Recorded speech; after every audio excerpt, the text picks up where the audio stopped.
శుక్లాంబరధరం విష్ణుం శశివర్ణం చతుర్భుజం ప్రసన్నవదనం ధ్యాయేత్ సర్వవిఘ్నోపశాంతయే. గురుర్బ్రహ్మా గురుర్విష్ణుః గురుర్దేవో మహేశ్వరః గురుః సాక్షాత్ పరం బ్రహ్మ తస్మై శ్రీగురవే నమః. వ్యాసాయ విష్ణురూపాయ వ్యాసరూపాయ విష్ణవే నమో వై బ్రహ్మనిధయే వాసిష్ఠాయ నమో నమః. కూజంతం రామ రామేతి మధురం మధురాక్షరం ఆరుహ్య కవితాశాఖాం వందే వాల్మీకికోకిలం. శృతిస్మృతిపురాణానాం ఆలయం కరుణాలయం నమామి భగవత్పాదశంకరం లోకశంకరం.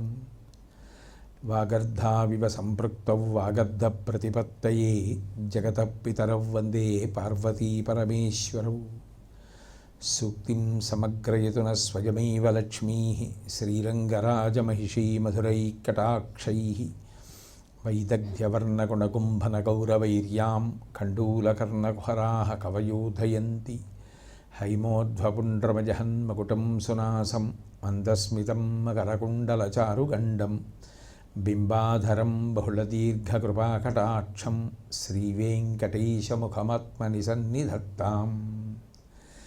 విమలపటి కమలకుటి పుస్తకరుద్రాక్షసస్తహస్తపుటి కామాక్షి పక్ష్మలాక్షి కలిత విపంచి విభాసి వైరించి.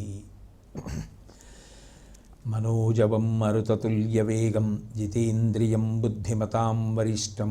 వాతాత్మజం వనరయూధముఖ్యం శ్రీరామదూతం శిరసా నమామి. ఆపదామపహర్తారం దాతారం సర్వసంపదాం లోకాభిరామం శ్రీరామం భూయో భూయో నమామ్యహం. సింధూరారుణవిగ్రహాం త్రినయనాం మాణిక్యమౌళిస్ఫురత్తారానాయకశేఖరాం స్మితముఖీం ఆపైనవక్షోరుహాం. పాణిభ్యాం అళిపూర్ణరత్నచషకం రక్తోత్పలం బిభ్రతీం సౌమ్యాం రత్నఘటస్థరక్తచరణాం ధ్యాయేత్ పరామంబికాం. హరి ఓం. పరమేశ్వర స్వరూపైన సభకు నమస్కారం. నిరాధార తరువాతి నామంలో అమ్మవారిని నిరాధార అని పిలుస్తున్నారు. అంటే ఆధారము అంటే పట్టుకోవడానికి ఊతం. మనందరికీ ఆధారం ఆవిడే. ఎందుకని? శక్తి లేకుండా ఏం చేస్తారు? యాదేవి సర్వభూతేషు క్షుధారూపేణ సంస్థిత. ఆకలి రూపంలో ఉన్నది ఆవిడే. జీర్ణం చేయగలిగిన శక్తి రూపంలో ఉన్నది ఆవిడే. అన్నపూర్ణ అయ్యి అన్నం పెట్టేది ఆవిడే. సంజీవనం సమస్తస్య జగతః సలిలాత్మిక భవ ఇత్యుచ్యతే మూర్తిర్భవస్య పరమాత్మనః. భవుడిగా నీటి రూపంలో శివుడు ఉంటే భవానిగా నీటి యందు బ్రతికించే లక్షణంగా ఆవిడది. అన్నీ ఆవిడే అయ్యుండి మనకిస్తోంది. యాదేవి సర్వభూతేషు కాంతిరూపేణ సంస్థిత, లజ్జారూపేణ సంస్థిత, మాతృరూపేణ సంస్థిత, దయారూపేణ సంస్థిత, క్షాంతిరూపేణ సంస్థిత. అన్నీ ఆవిడే అయి ఉన్నది.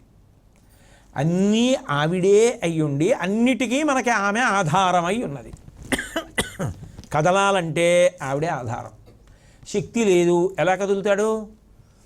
ఏమంటే ఈ మధ్య మీరు గోశాలకు రావట్లేదే అంటే, అనారోగ్యం పాలయ్యానండి, అసలు లేవలేకపోతున్నాను, ఎక్కువ దూరం నడవద్దన్నారు వైద్యులు, అందుకని పూర్వంలా రాలేకపోతున్నానండి, శక్తిహీనమైపోయింది ఒళ్ళు. శక్తిహీనమైపోయింది అంటాడు. మాట్లాడాలి, ఎక్కడిది శక్తి? ఆవిడ అనుగ్రహం. జ్ఞాపకం ఉండాలి, ఎవరి అనుగ్రహం? ధారణాశక్తి ఆవిడే. చదవాలి, అర్థం అవ్వాలా? పుస్తకంలో ఉన్నది నీలోకి వెళ్ళిపోవాలా? నీలోకి వెళ్ళిపోవాలంటే కదలిక. నువ్వు చదువుతున్నది ఏది ఉందో అది నువ్వు చదువుతున్నది నీలోకి వెళ్ళిపోవాలి. అలా వెళ్ళిపోతే కదా, పుచ్చుకుంటే కదా నువ్వు చెప్పడానికి. అది వెళ్ళటం లేదనుకోండి, అయిపోయిందా అక్కడతోటి? అప్పుడు ఆ కదలిక ఎవరు చేస్తున్నారు? ఆవిడేనా చేస్తోంది? ఎక్కడ కదలిక చెప్పినా ఆవిడే. శక్తి కదలిక. శక్తి కదలకుండా ఉందనుకోండి, ఇక ఉపయోగం ఉండదు. శక్తి కదలాలి ఎప్పుడు కూడా. అందుకే అమ్మవారు అంటే కదలికలు, అయ్యవారు కదలికలు లేకుండా ఉండడం. అది విచిత్రం. శివుడు ఏ కదలిక ఉండదు. అయితే కదలికలు ఎక్కడి నుంచి వస్తాయి? అందులోనే వస్తాయి. తటాకం కెరటం లేకుండా ఉందనుకోండి శివుడు, ఆ పక్కనున్న చెట్టు మించి ఓ ఎండుటాకు పడింది అనుకోండి, కొద్దిగా తరంగాలు వస్తాయి. అదే శక్తి. శివుని యందు శక్తి కదలిక. కదలికలన్నీ ఆగిపోయి తాను శివుడైపోయాడంటే అన్నిటినీ ఎరికట్టి బ్రహ్మమైపోయాడు. తనలోకి తాను వెళ్ళిపోయి పరమేశ్వరుని పట్టుకుని తాదాత్మ్యతను పొంది ఏకమై నిలబడ్డాడు. కాబట్టి ఇప్పుడు అన్నిటికీ ఆమెయే ఆధారం. నిజానికి శరీరం పొందాలంటే ఈ సప్తధాతువులతో కూడుకున్నటువంటి శరీరం నిర్మాణము కావాలా? చర్మము, రక్తము, మాంసము, కొవ్వు, అస్థి, శుక్ల, మేధ అనబడేటటువంటి 7 పదార్థముల చేత ఈ శరీరము తయారు కావాలి. అన్నం తిన్న కారణం చేత అన్నము యొక్క శక్తితో ఇది దినదినాభివృద్ధిని పొందుతూ ఉండాలి. ఇన్ని లోపల తయారవుతున్నాయి అంటే ఇవన్నీ ఎవరు తయారు చేస్తున్నట్టు? ఈ తేజస్సుని అన్నిటినీ తయారు చేస్తున్నది ఆవిడ, రక్తాన్ని చేస్తున్నది ఆవిడ, అన్నిటినీ ఆ తల్లి తయారు చేస్తోంది. తయారు చేసి శరీరాన్ని నడిపిస్తోంది శక్తి స్వరూపిణి. పిండాండాన్ని బ్రహ్మాండంతో సమన్వయం చేస్తోంది. ఇందులో ఆకలయ్యాలి, బయట ఉన్నటువంటి అరటిపండు తెచ్చి ఇందులో పడేయాలి. ఇందులో జీర్ణమైపోగా మిగిలిన పిప్పిని మళ్ళీ బ్రహ్మాండం పుచ్చుకోవాలి. దీనికి గాలి కావాలి, బ్రహ్మాండంలో గాలి పిండాండం పుచ్చుకోవాలి. మలినమైపోయిన గాలి మళ్ళీ బ్రహ్మాండం పుచ్చుకోవాలి. దీనికి నీరు కావాలి, బ్రహ్మాండంలో నీరు పిండాండంలో పోయాలి. పిండాండంలో మలినమైపోయిన నీరు మళ్ళీ బ్రహ్మాండంలోకి వదిలేస్తూ ఉండాలి. ఈ బ్రహ్మాండ పిండాండ సమన్వయం కదలికంతా ఎవరు చేస్తున్నారు? ఆవిడే. బ్రహ్మాండంలో గాలి పిండాండం పుచ్చుకోలేదనుకోండి, అయిపోయింది, కాళ్ళు చేతులు కట్టేసి కాల్చేస్తారు.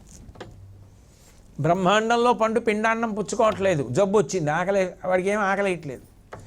బ్రహ్మాండంలో నీళ్లు పిండాండంలో పోస్తే మళ్ళీ బయటికి వెళ్ళిపోతున్నాయి, మళ్ళీ వైద్యశాలకు తీసుకెళ్ళిపోతారు.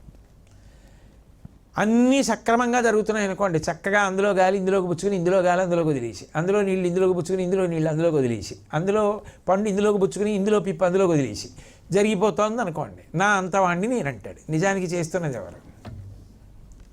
చిన్న తేడా వస్తే అయిపోయిందంతే. ఈ కదలికలకన్నిటికీ ఆధారం ఎవరు? ఆవిడే. ఆవిడ కదలికలకు ఆధారం ఎవరు? ఎవరు ఉండరు. ఆవిడే ఆధారం. ఆవిడికి ఆవిడే ఆధారం తప్ప ఆవిడికి ఆధారం ఇక వేరే ఉండదు. కానీ ఆవిడ మాత్రం అందరికీ ఆధారం. అది నిరాధార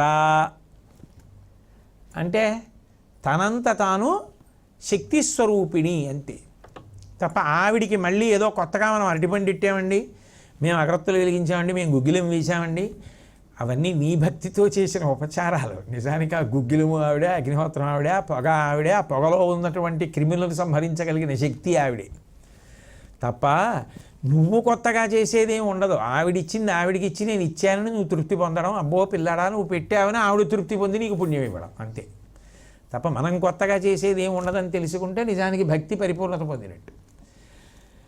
కాబట్టి అయితే అలాగని మొత్తం మానేయమని ఎప్పుడూ చెప్పలేదు, ఎక్కడా చెప్పలేదు, చేస్తూ ఉండవలసింది. కాబట్టి అటువంటి తల్లి కనుక తనకు ఆధారము లేనిది కాబట్టి ఆధారము లేనిది అంటే మీరు ఎప్పుడూ ఒకటి గుర్తుపెట్టుకోవాలి, ఆవిడికి పాపం ఎవరు లేరండి అనకూడదు. అందుకే మీరు కొంచెం గమ్మత్తుగా పరిశీలిస్తే కొన్ని మాటలు చూద్దామంటే లోకంలో కనపడవు. అలాంటి వ్యక్తిని ఒకళ్ళని చూపించండి అని మీరు అన్నారనుకోండి, బాగా శాస్త్రీయంగా పరిశీలిస్తే అటువంటి వ్యక్తి ఉండరు. అనాథ అన్నాను అనుకోండి, ఉండరు, ఉండకూడదు. ఉంటే నా తప్పో మీ తప్పో అవుతుంది. అనాథ అంటే నాథుడు లేనిది, నాథుడు అంటే రక్షించేవాడు లేనిది. ఎలా ఉంటారు? ఎప్పుడూ ఎవరో ఉంటారు, ఇంకోడు ఉంటాడు. ఉండకపోతే మనసు అన్న మాటకు అర్థమే ఉంది. కాపాడడానికి అవి పాపం అలా ఉండడం ఏమిటి అని ఆదరించే వాళ్ళు ఉన్నారా? అప్పుడు వాళ్ళు అనాథలా అయ్యారు. నువ్వు ఆదరించడానికి ఉండగా వాళ్ళు అనాథ ఏమిటి? పైగా మన అందరికీ నాథుడు పరమాత్మ, ఆయన ఉండగా మనం అనాథలా అయ్యాం. ఏమండి మరి ఆవిడ నిరాధార, అందుకే ఆవిడకి ఆయన ఉన్నాడు, మరి ఆయనకి ఆవిడ ఉంది. మరి ఎవరికి ఎవరు లేరు? మనకి వాళ్ళు ఉన్నారు. కాబట్టి అనాథ మాట ఉంది, అటువంటి వాళ్ళు లేరన్నారు. అందరూ సనాథలే, ఎవరూ అనాథలు లేరు. అదే పెద్ద ఊరట కాదు అసలు. ఆ మాట ఎంత పెద్ద ఊరట. మనకి లేకపోవడం ఏమిటి? పార్వతీ పరమేశ్వరులు ఉండగా మాతాచ పార్వతీదేవి పితాదేవో మహేశ్వర బాంధవా శివభక్తాశ్చ స్వదీశో భువనత్రయం నీలమేఘశ్యామ నీవి తండ్రివి మాకు కమలవాసిని మమ్ము కన్న తల్లి నీ భక్తవరులంత నిజమైన బంధువుల్ నీ కటాక్షమే మాకనేక ధనము నీ మీది కీర్తనల్లఖిల ప్రపంచంబు నీ సహాయమే మాకు నిత్య సుఖము తోయజాక్ష నీ పాద తులసి దళము రోగముల కౌషధము బ్రహ్మరుద్ర వినుత భూషణ వికాస శ్రీధర్మపుర నివాస దుష్ట సంహార నరసింహ దురిత దూర అంటాడు నరసింహ శతకకర్త. కాబట్టి వాళ్ళుండగా మనమనాథలం ఎలా అయ్యాం? కాబట్టి సమస్తమైనటువంటి శక్తులకు ఆమె ఆధారము. ఆమెకు శక్తి కలగడానికి వేరొక ఆధారం అవసరం లేదు. అది క్షయమైపోవడం ఉండదు. నేను ఇంత శక్తి అందరికి ఇచ్చేసాను కాబట్టి నా శక్తి తగ్గిపోయిందని ఉండదు. ఎంతమందికి ఎన్ని ఇచ్చినా ఆవిడికి శక్తి మళ్ళీ కలుగుతూనే ఉంటుంది. అది పూర్ణం, పూర్ణ పుష్కళ, అది ఎప్పుడూ పూర్ణంగా పుష్కళంగా ఉంటుంది. అది తరిగిపోవడం ఉండదు ఎంతమందికి ఎన్ని ఇచ్చేసినా. కాబట్టి ఆవిడ నిరాధార. అంతేకాదు దాని అర్థం, ఈ నిరాధార అనేటటువంటిది చాలా చాలా గంభీరమైనటువంటి నామం నిజానికి. ఎందుకని అంటే పూజలో మనిషి ఎదగవలసినటువంటి విధానాన్ని చెప్తుంది అది. ఇప్పుడు పూజ దేని కొరకు? పూజ చేస్తే ఏమవుతుంది అని అడిగారు అనుకోండి, మీరు పూజింపబడతారు. నిజానికి అదే జవాబు. పూజ చేసిన వాడికి ఏం కలుగుతుంది?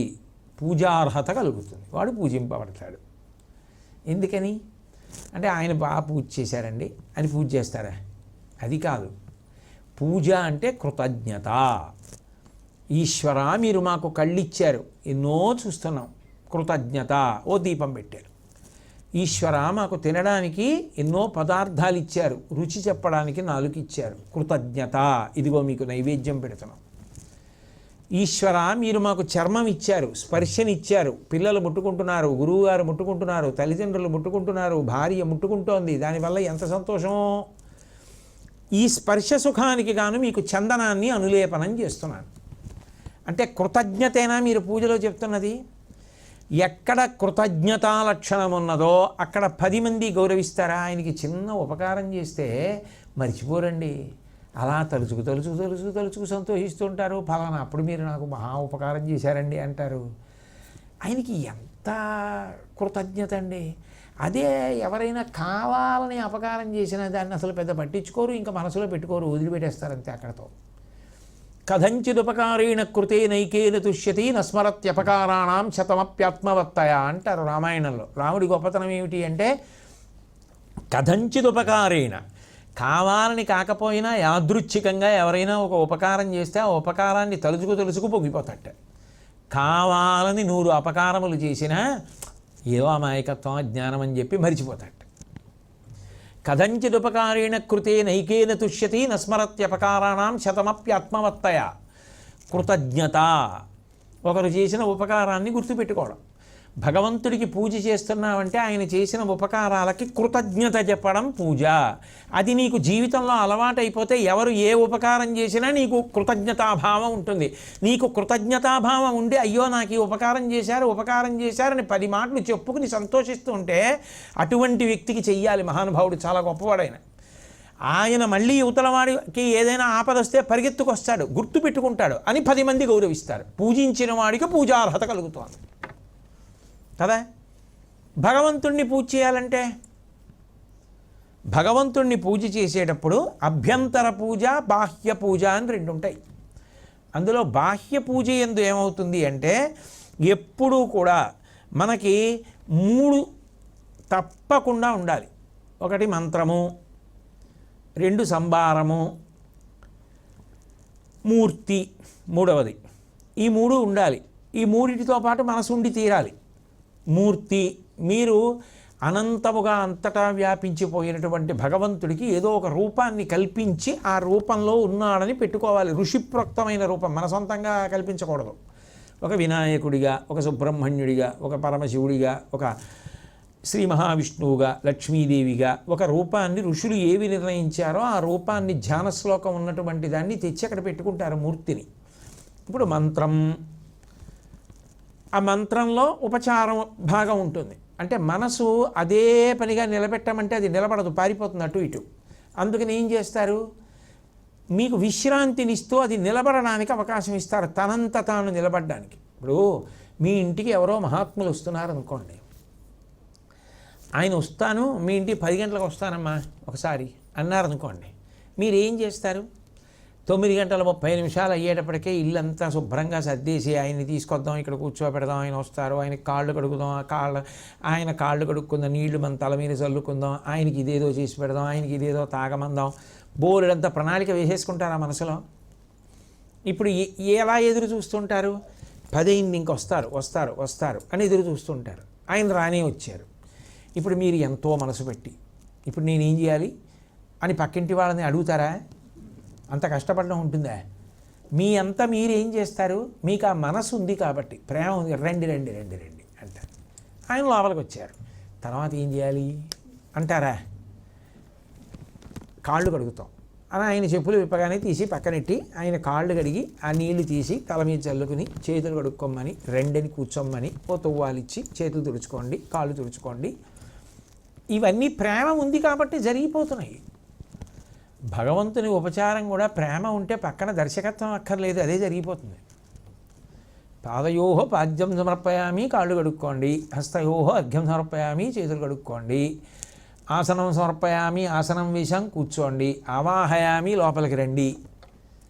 అవే మీరు చేస్తున్నది పూజ. మీరు చేసినా ఏం చేసినా అదే చేయాలి. కాకపోతే దీన్ని నోటి మాటలతో చెప్తాం, అది మంత్రంతో చెప్తాం, అంతే తేడా. మనసుంటే దానికి పక్కింటి వాళ్ళని అడిగారా ఏం చేయాలి ఇప్పుడు ఆయన వచ్చాకని? ఏం అడగలేదుగా. అది కూడా చాలా ప్రేమ ఉందనుకో, మేడ మీద నివాసం ఉంటే ఏం చేస్తావు? వద్దులేండి కాళ్ళు నిప్పెడతాయి, కిందే ఉండండి అంటున్నావా? భక్తికి ప్రేమ అన్నది ఉందనుకోండి, అన్నీ ఉపచారాలే చేసేవి. కానీ ఒక మూర్తి ఉంటుంది, ఒక మంత్రం ఉంటుంది. ఉపచారానికి మీ దగ్గర ఏవో ఉంటాయి, ఓ కలశం ఉంటుంది, అందులో నీళ్లు ఉంటాయి, ఓ ఉద్ధరణ ఉంటుంది, పువ్వులు ఉంటాయి, నైవేద్యం పెట్టడానికి 4 పళ్ళు ఉంటాయి, హారతి నీరాజనం ఉంటుంది. ఉపచారం మారుతుంటే మనసు మళ్ళీ మళ్ళీ పట్టుకుంటూ ఉంటుంది. దాన్ని బాహ్య పూజ.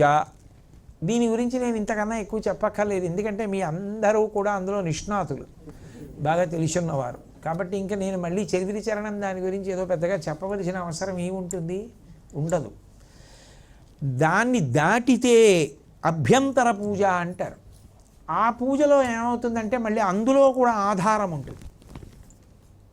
కొన్ని చోట్ల అందులో కూడా ఆధారం ఉండి ఆధారంతో పట్టుకుంటారు. ఉదాహరణకి శంకరాచార్యులు వారు శివానంద లహరిలో ఒక శ్లోకం చేశారు. అందులో ఏమిటంటే ఇలా పంచి కట్టుకోవడం, ఆచమన పాత్ర, కలశపాత్ర, మంత్రాలు, మూర్తి ఇవన్నీ ఏమి ఉండవు. కానీ ఓ మాట అంటారు, కదా వా త్వాం దృష్ట్వా గిరిశతవ భవ్యాంఘ్రియుగళం. స్వామి శంకర ఎప్పటికయా అసలు కదా వా ప్రశ్నతో మొదలెట్టారు శ్లోకాన్ని. కదా వా త్వాం దృష్ట్యా గిరిశతవ భవ్యాంఘ్రియుగళం గృహీత్వా హస్తాభ్యాం శిరసి నయనే వక్షసి వహన్ సమాశ్లిష్యాఘ్రాయ స్ఫుటజలజగంధాన్ పరిమళాన్ అలభ్యాం బ్రహ్మాద్యై ముదమనుభవిష్యామి హృదయీ. శంకర ఎప్పటికి నేను అలా పాదపీఠం మీద పెట్టుకున్నటువంటి మీ పాదాలు, పార్వతీదేవి పాదాలు చూసి అమ్మయ్యా ఇన్నాళ్ళకి చూశానని చెప్పి పసిపిల్లాడు అమ్మ పాదాలు గట్టిగా పట్టేసుకున్నట్టు ఎప్పుడు మీ 4 పాదాలు గట్టిగా కౌగిలించేసుకుంటాను. అలా పట్టేసుకుంటే ఆయన ఆవిడ ఏం చేస్తారు? విరే విరే విరే విరే విరే లే లే లే లేపుతారా? గృహీత్వా హస్తాభ్యాం ఇలా దోషిలి పట్టి, స్వామి మీ చేతులు, మీ పాదాలు, అమ్మ పాదాలు చేతుల్లో పెట్టండి అని చేతుల్లో పెట్టుకుని ఆ 4 పాదాలు 2 చేతులతో పట్టుకొని అలా చూస్తూ ఉండిపోతారా? శిరసి నయ్యని తల మీద పెట్టుకుని కళ్ళకద్దుకుని ఆ వేళ్ల చివరి భాగాలు ఏదో మెత్తగా పూల పొట్లంలా ఉంటే అవి కళ్ళకద్దుకొని వక్షశివహన్ ముందుకు జరిగి గుండెల మీద పెట్టుకొని వక్షశివహన్ సమాశ్లిష్యాఘ్రాయ మళ్ళీ గట్టిగా కౌగిలించుకొని ఆ ముఖం తీసుకెళ్ళి ఆయన పాదాల మీద ఆవిడ పాదాల మీద పెట్టేస్తే ఆవిడ పాదాల్లోంచి ఆ పసుపు, ఆ పెట్టినటువంటి పారాణి వాసన, శంకరుడి పాదాలకి అలదినటువంటి గంధం వాసన, ఈ వాసనలన్నీ పీలుస్తూ ఉంటే ఇంకా పైకి లేవలేక అలాగే ఉండిపోతాయి.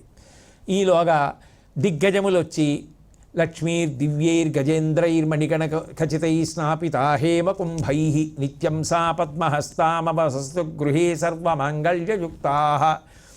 దిగ్గజములు తీసుకొచ్చి బంగారు కలశలతో తామరపూలు ఇలా పోస్తుంటే వాళ్ళిద్దరి మించి పడినటువంటి పువ్వులు పాదాల దగ్గర మీరు ఇలా తలపెట్టి ఉండిపోతే వచ్చి మీ తల మీద పడిపోతుంటే, ఆ ఏనుగు తొండం పెట్టి ఒక్కసారి లేరా పాదాల మీద కూడా వేస్తానంటే మీరు లేచాక తామరపూలు ఇస్తే మళ్ళీ మీరు ఆ పాదాల మీద పెట్టేస్తే ఆ సువాసనలన్నీ మీరు పీల్చేస్తుంటే మీరు మత్తెక్కిపోతాయి. సమాశ్లిష్యాగ్రాయ స్ఫుటజల జగంధాన్ పరిమళాన్. అప్పుడు అది ఎవరికి దక్కుతుందన్నారు?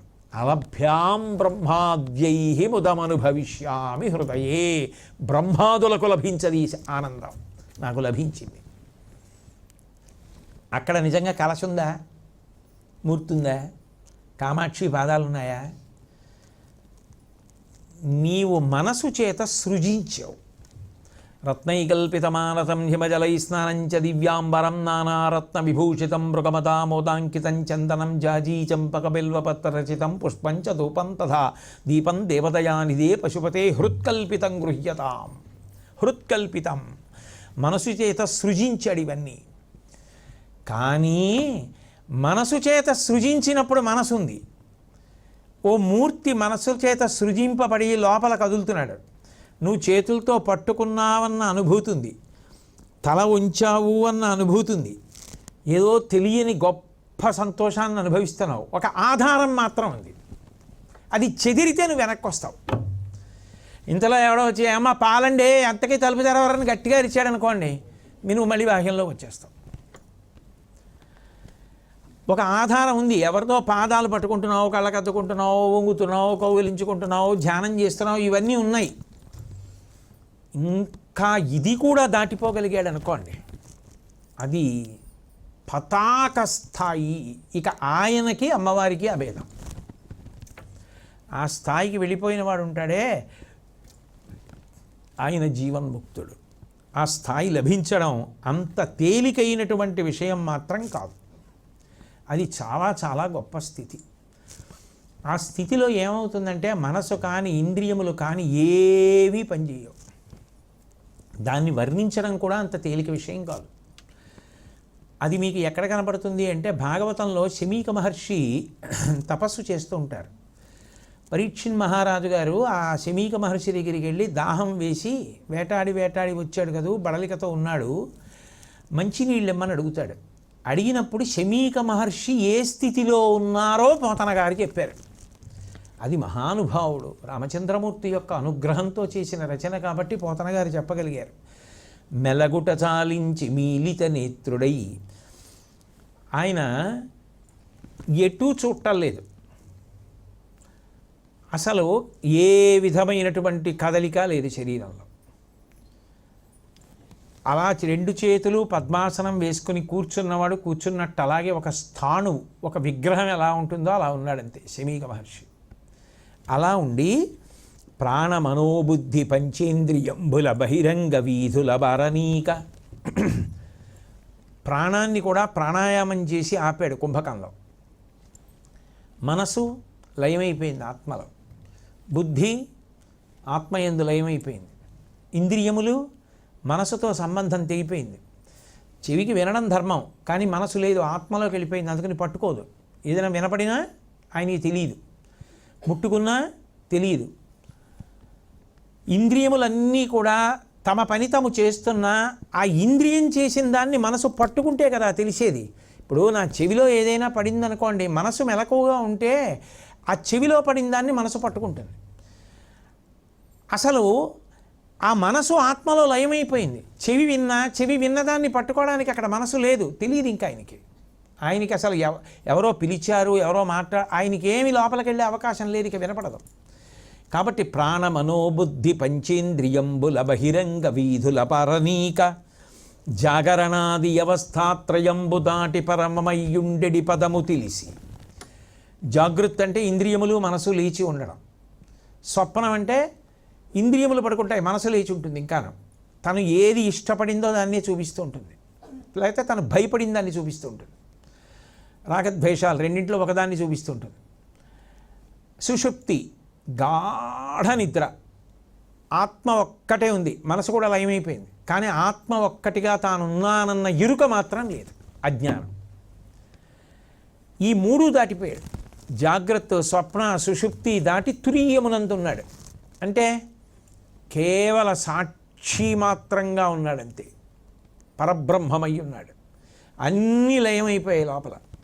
అందుకే జాగరణాది అవస్థాత్రయంబు దాటి పరమమయ్యుండెడి పదము తెలిసి బ్రహ్మభూతత్వ సంప్రాప్య విక్రియుండయి అలరుచున్న అలగు రురుచర్మమును దాల్చి అలరుచున్న తపసి పొడగని శోషిత తాళుడగుచు ఎండి తడలేని గొంతుక నెలంగుడింద మందభాషల ఇట్లను మనుజ విభుడు అంటారు పోతన గారు. పరీక్ష మహారాజు గారు వచ్చి ఆ శమీక మహర్షిని పలకరించే విధానం చెప్పినప్పుడు, అంటే శరీరం పైకి కనపడుతోంది, కానీ మనసు లేదు, బుద్ధి లేదు, ఇంద్రియముల యొక్క శక్తి లేదు.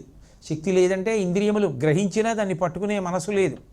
అన్నీ ఆత్మలోకి లయమైపోయి ఆత్మగా ఒక్కటే సాక్షీభూతంగా తనలో తాను రమించిపోతూ సమాధి స్థితిలో అట్లాగే ఉన్నాడు. అప్పుడు ఆయన బ్రహ్మమై ఉన్నాడు, ఆయనే పరమేశ్వరుడై ఉన్నాడు, ఆయనే పరదేవత అయి ఉన్నాడు. అన్ని కదలికలు వాగిపోయి శివుడైపోయాడు. అన్నీ వెనక్కి తీస్తాడు. ఆ వెనక్కి తీయగలిగిన శక్తి అంత తేలిక కాదు. కళ్ళు తెరిచి ముందుకు వెళ్ళగలరేమో, కళ్ళు మూసి వెనక్కి వెళ్ళడం సాధ్యం కాదు. అందుకే ఆవిడ నిజానికి ఎక్కడ దొరుకుతుంది? కళ్ళు తెరిచి ముందుకెడితే కాదు, కళ్ళు మూసి లోపలికెడితే. అంతర్ముఖ సమారాధ్య బహిర్ముఖ సుదుర్లభ. అయితే కళ్ళు తెరిచి ముందు లలితానాసనం జరిగి పూజలు చేసి అవి చేస్తే తర్వాత వెనక్కి వెళ్ళడం వస్తుంది. ఇవన్నీ మానేసి వెనక్కే వెళ్ళడం మొదలెడతానంటే ఎక్కడికి వెళ్ళడం, అక్కడే ఉంటాం. కాబట్టి అటువంటి స్థితిని చేరిన మహాపురుషులు ఉన్నారు. అప్పుడు వాళ్ళకి ఇక ఇది ఆధారం అన్నదేం లేదు, వాళ్ళే బ్రహ్మమై తమలో తాము రమిస్తూ సమాధి స్థితిలో ఉండిపోతారు. అప్పుడు వాళ్ళకి ఇక శరీరముతో కానీ, మనసుతో కానీ, బుద్ధితో కానీ, ఇంద్రియములతో కానీ, ప్రాణంతో కానీ, అవస్థతో కానీ సంబంధం లేదు. అది భారతీయ వైభవం. మనకి రాదు కాబట్టి ఎవరికీ రాదని అనకూడదు. ఉన్నారు అటువంటి మహాపురుషులు. సదాశివ బ్రహ్మేంద్రులు ఉండేవారు. ఒకనకొకప్పుడు ఆయన ఒకరోజు సాయంకాలం ఒక గడ్డివాన్ దగ్గరికి వెళ్ళి కూర్చున్నారు. కూర్చుని సమాధి స్థితిలోకి వెళ్ళిపోయారు. ఆ గడ్డివాన్ జనం ఎవరు చుట్టూ లేరు కదా, ఇక్కడ ఏదో ప్రశాంతంగా ఉంది, ఆవుల్ని కూడా సాయంకాలం కట్టేస్తారు కదా, ఇంక ఇక్కడికి ఎవరి రారు, ఇక్కడ మనం ధ్యానంలోకి వెళ్ళిపోదామని ఆయన అంతర్ముఖత్వాన్ని పొంది సమాధిలోకి వెళ్ళిపోయారు. మనసు, బుద్ధి, ఇంద్రియములు అన్నీ లోపలికి వెళ్ళిపోయాయి. అప్పుడు ఎవరవుతారు? బ్రహ్మమైపోయారు. బ్రహ్మమైపోయి కూర్చుని ఉన్నారు. ఆ స్థితిలో ఆ గడ్డిమావుని, పశువుల్ని కాపలా కాసే వ్యక్తి చూస్తున్నాడు. వీడు ఎవరో గడ్డి ఎత్తుకుపోవడానికి వచ్చాడు, ఆ మూల కూర్చున్నాడు, చీకటి పడ్డాక ఎత్తుకుపోతాడు బహుశా అని. చీకటి పడిపోయింది, ఆయన అలాగే ఉన్నారు. ఈయన చూశాడు, ఇంకా చీకటి పడ్డాక ఎత్తుకుపోదామని కూర్చున్నాడు. ఎవడు కూర్చుంటాడు ఇప్పుడు? ఈయనకి కాపలా అని ఒక బడితకర్ర రోటి పట్టుకొచ్చి ఎత్తి ఒక్కటి కొడదామని పైకి ఎత్తాడు. అలాగే ఉండిపోయాడు బొమ్మల. ఆయన జోలికి వెళ్ళడం, బ్రహ్మం జోలికి వెళ్ళడం, పరమేశ్వరుడి జోలికి వెళ్ళడం సాధ్యమా? అలాగే ఉండిపోయాడు అంతే. చిత్తరువు కింద బొమ్మ కింద ఉన్నాడు. తెల్లవారి రాత్రంతా సమాధి స్థితిలోనే ఉన్నారు సదాశివ బ్రహ్మేంద్రులు. తెల్లవారిన తర్వాత బహిర్ముఖులయ్యారు.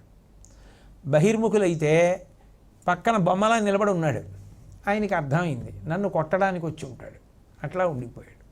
అయితే వాళ్ళకే తుల్యనిందాస్తుతిర్మౌని సంతుష్టో ఏనకేనచిత్ అనికేత స్థిరమతి భక్తిమాన్ మే ప్రియో నర అనపేక్ష సుచిత్తక్ష. గీతాచార్యుడు చెప్తాడు కదా, ఆయన ఒక్కసారి ఆయన వంక చూసా చిన్న నవ్వు నవ్వారు. ఈయన బహిర్ముఖులయ్యారు, అయి లేచి వెళ్ళిపోయారు. ఆయనకి కదలికి వచ్చేసింది. ఆయనకి తప్పు తెలిసింది, కానీ కాళ్ళ మీద పడడానికి సదాశివులు దొరకరు, వెళ్ళిపోయారు. ఉందా అంటే ఉంది. భారతీయ వైభవంలో మహాపురుషులు కొందరు చేరారు ఆ స్థితి సాధన చేత. అదే సదాశివ బ్రహ్మేంద్రులు కావేరీ తీరంలో కూర్చుని ధ్యానం చేస్తూ సమాధి స్థితిలోకి వెళ్ళిపోయారు.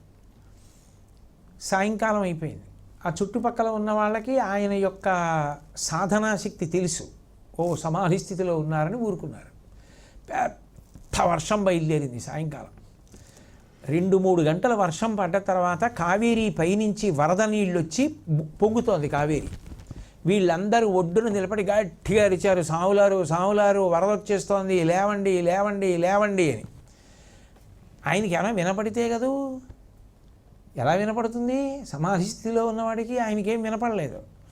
ఈలోగా కావేరీ పెద్ద వరద వచ్చింది, కొట్టుకుపోయారు. అయ్యో స్వాములారి జీవితం ఇలా అయిపోయింది అనుకున్నారు. 3 నెలలు అయిపోయింది. ఇది యథార్థంగా జరిగిన సంఘటన. 3 నెలలు అయిపోయిన తర్వాత ఒక వ్యక్తి నదీ తీరంలో ఉన్న ఇసుక పారతో తవ్వి బండిలో వేసుకుంటున్నాడు. వేసుకుంటూ ఉండగా కంగుమని శబ్దం వచ్చింది. వచ్చే పారంతా రక్తం అంటుకుంది. ఇదేమిటని మట్టి అంతా ఇసుకంతా తీసి చూశాడు. ఆ కొట్టుకుపోయిన సదాశివ బ్రహ్మేంద్రులు ఇసుక చేత కప్పపడి 3 నెలలు ఉండిపోయి అట్లాగే ఉన్నారు సమాధిలో. బయట మనం చెప్పుకునేటటువంటి శాస్త్రాలు, మనం చెప్పుకునే లౌకిక దృష్టికి అందుతుందా? ఇది సాధ్యమా? అప్పుడు ఆయన్ని చూసి అన్నీ తీసి స్వామి అని చెప్పి పిలిచి ఆ నీళ్లు తీసుకొచ్చి పోసి అది చేస్తే ఆయన బహిర్ముఖులయ్యారు. కొంతసేపటికి అయ్యి నవ్వుకుంటూ లేచి కీర్తన పాడుకుంటూ వెళ్ళిపోయారు. అప్పుడు వాళ్ళకి ఏమిటి ఆధారం? దేన్ని పెట్టి పూజ చేస్తున్నారు? దేన్ని పెట్టి లయమయ్యారంటే ఇక అక్కడ ఆ స్థితిలో ఏముండదు. వాళ్ళు పరబ్రహ్మముతో తాదాత్మ్యత పొందేస్తారు. అప్పుడు వాళ్ళే పరబ్రహ్మమై ఉంటారు. ఇంకా ఉండిపోయిన స్థితి ఉందే, ఆ స్థితికి చేరిపోయినది ఏది ఉన్నదో అది నిరాధార అపూజ. తాను ఆత్మగా ఉండిపోతారు. వారు సజీవ సమాధి. నేరూరు మీలో ఎవరైనా వెళ్ళారేమో నాకు తెలియదు. మొన్న మనం కాంచీపురం వెళ్ళినప్పుడు కూడా ఆ రోజు సాయంకాలం కామకోటి పీఠాధిపతులు శ్రీ శ్రీ శ్రీ శంకర విజయేంద్ర సరస్వతి స్వామివారు నన్ను పిలిచి ఒకసారి మళ్ళీ నేరూరు వెళ్ళవయా అన్నారు. అంటే స్వామి ఇత పూర్వం 2 మాటలు అనుగ్రహం ఆయన ఇచ్చి నన్ను తీసుకెళ్ళారు అంటే మళ్ళీ ఇంకొక మాట వెళ్ళు అన్నారు. అక్కడే సదాశివ బ్రహ్మేంద్రులు సజీవ సమాధిలోకి వెళ్ళారు. శివలింగం వస్తుంది కప్పేసేటప్పటికని చెప్పారు. శివలింగం ఇప్పటికీ ఉంటుంది. ఆ శివలింగం వెనకాతల కావేరీ ప్రవాహం. సంగీతం నేర్చుకున్న వాళ్ళందరూ ఉదయం వేళ వచ్చి అక్కడ పాటలు పాడుతూ ఉంటారు, కీర్తనలు పాడుతూ ఉంటారు. నేను వెళ్ళిన రోజున ఒక చిన్న పిల్ల ఎంత బాగా కీర్తనలు పాడిందో.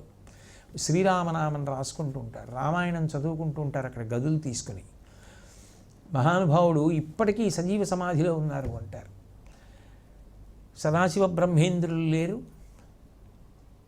ఆయనదంతా కపటం అని చెప్పేసి ఆయన్ని విమర్శించాడు ఒక పండితుడు. అన్నీ విన్నారు ఆయన. ఆయన మౌనం, మాట్లాడలేదు గురువుగారి యొక్క ఆజ్ఞ మేరకి. ఆ పక్కన నదీ తీరంలో బట్టలు ఉతుకుతున్నాడు ఒక వ్యక్తి. ఆయన్ని పిలిచి ఎడంచేత్తో నాలుక లాగి నాలుక మీద కుడి చేత్తో అక్షరాలు రాశారు. ఆయనకి సమస్త వేదాంగములు వచ్చి ఈయన్ని విమర్శించిన వాడితో వాదించి అలా ఉండడం వేదశాస్త్రము అంగీకరించిన విధానమే అని మాట్లాడితే ఇంత చదువుకున్నటువంటి విద్వాంసుడు తెల్లపై సదాశివ బ్రహ్మేంద్రుల కాళ్ళ మీద పడ్డాడు. పరమేశ్వరుడు ఏం చేస్తారో వాళ్ళు అదే చేస్తారు. ఆ పరబ్రహ్మము యొక్క స్థాయికి చేరిపోయి ఇక ఇతర విషయముల యొక్క ఆలంబన అవసరం లేకుండా ఆ స్థితికి వెళ్ళిపోయిన వాళ్ళు ఉంటారే వాళ్ళకి మనోలయం అయిపోయిందంటారు. మనసు, బుద్ధి, ఇంద్రియములు అన్నీ కూడా వాళ్ళకి లోపల ఉన్నటువంటి ఆత్మతో తాదాత్మ్యము చెంది సమాధి స్థితి యందు నిలబడి ఉంటారు. అదిగో ఆ స్థితిలో ఉన్నటువంటి వాళ్ళకి ఇక వేరు ఆధారం అన్నది ఉండదు. నిరాధార ఆ పూజ. అది పతాక స్థాయి అనుభవము. ఆ పతాక స్థాయి అనుభవంలో అప్పుడు ఎవరు అంటే ఇక ఆ వ్యక్తి శరీరము అవి కావు, ఆయనే ఆవిడ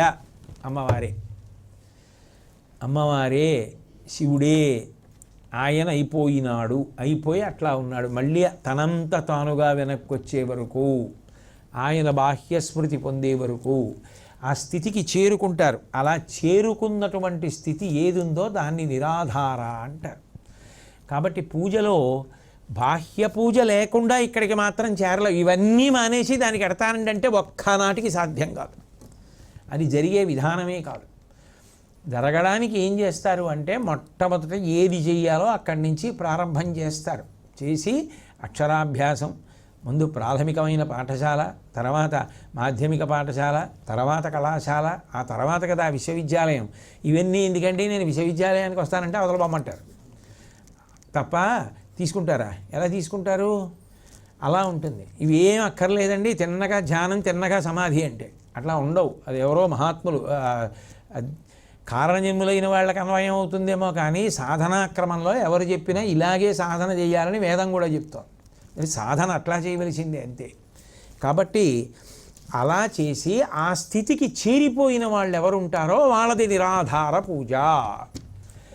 కాబట్టి ఆవిడ నిరాధార, ఆవిడకి ఆధారం అవసరం లేదు, కానీ ఆవిడ అందరికీ ఆధారమైనది. అట్లాగే ఇక ఏ ఆధారం అవసరం లేకుండా తనలో తాను రమిస్తూ సమాధి స్థితికి వెళ్ళిపోగలిగినటువంటి పరమాద్భుత స్థితికి కొందరు చేరుకున్నారు. వారు నిరాధార. అది పూజలో గొప్పతనం. అది సోపానములు ఎక్కినప్పుడు మెల్లిమెల్లిగా ఎక్కుతాడు, మెల్లిగా ఎక్కుతాడు. దానికి ఏం కంగారు పడిపోయి ఏమంటే పూజ మొదలెట్టి 1470లో అయింది, ఇప్పటికి 2021 వచ్చింది, ఎప్పటికీ నిరాధార అవుతానని అడగకూడదు. ఈ జన్మ కావచ్చు, వచ్చే జన్మ కావచ్చు, ఆఖరి ఊపిరిలో అవ్వచ్చు ఆవిడ అనుగ్రహం. నీ సాధన నువ్వు చేసుకుంటూ వెళ్ళడమే. కాబట్టి అంత గొప్ప తల్లి. మంగళాశాసనపరై మదాచార్య పురోగమై సర్వైశ్చ పూర్వైరాచార్యై సత్కృతాయాస్తు మంగళం. మంగళం కోసలేంద్రాయ మహనీయ గుణాత్మనే చక్రవర్తి తనూజాయ సర్వభౌమాయ మంగళం. ఉమాకాంతాయ కాంతాయ కామితార్థప్రదాయినే శ్రీగిరీశాయ దేవాయ మలినాథాయ మంగళం. సర్వమంగళరూపాయ శ్రీనగేంద్ర నివాసినే గంగాధరాయ నాథాయ శ్రీగిరీశాయ మంగళం. ముక్తిప్రదాయ ముఖ్యాయ భక్తానుగ్రహకారిణే సుందరేశాయ సౌమ్యాయ శ్రీగిరీశాయ మంగళం. సర్వం శ్రీ ఉమామహేశ్వర పరబ్రహ్మార్పణమస్తు. స్వస్తి.